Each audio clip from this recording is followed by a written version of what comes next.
we're going to talk about two contractions in Spanish.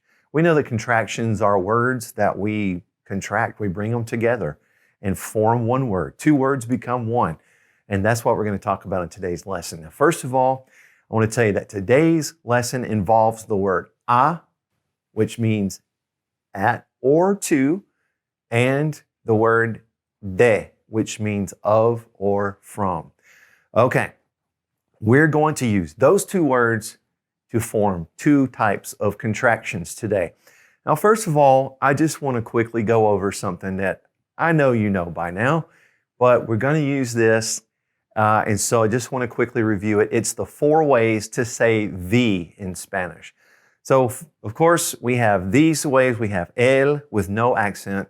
We have la, we have los, and we have las. These 4 here are 4 ways to say the in Spanish. Now, this lesson today specifically involves the first one up there, el, the masculine singular form of the. Okay, the other 3, we can just go ahead and take those away because they don't apply.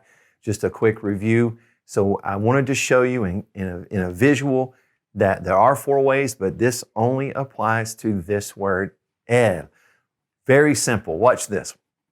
Sometimes we're going to say the word a, which means at or to, and then next to it we're going to say el, which means the. Now make sure you remember, this is el, the, no accent. When you're talking about el with an accent, that means he. Okay, let's not confuse those. We're not talking about the one with the accent. That means he. Just this one. All right, so here's the bottom line, friends.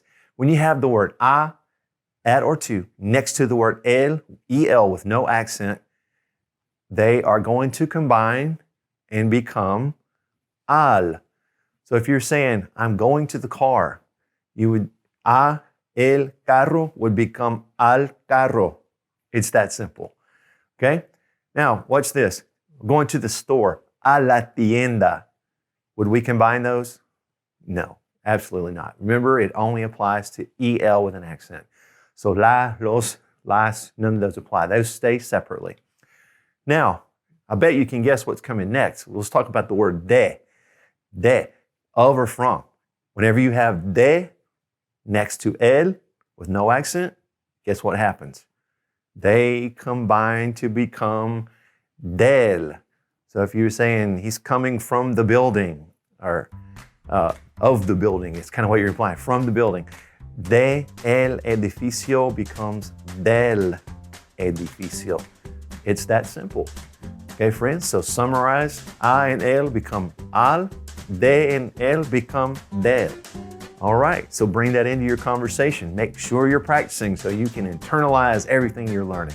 I'll see you next time on The Language Tutor. Friends, thanks for watching The Language Tutor. If you have a question for me, feel free to leave it in the comment section below the video. And please click subscribe and the notification bell so that you'll never miss any of our language lessons.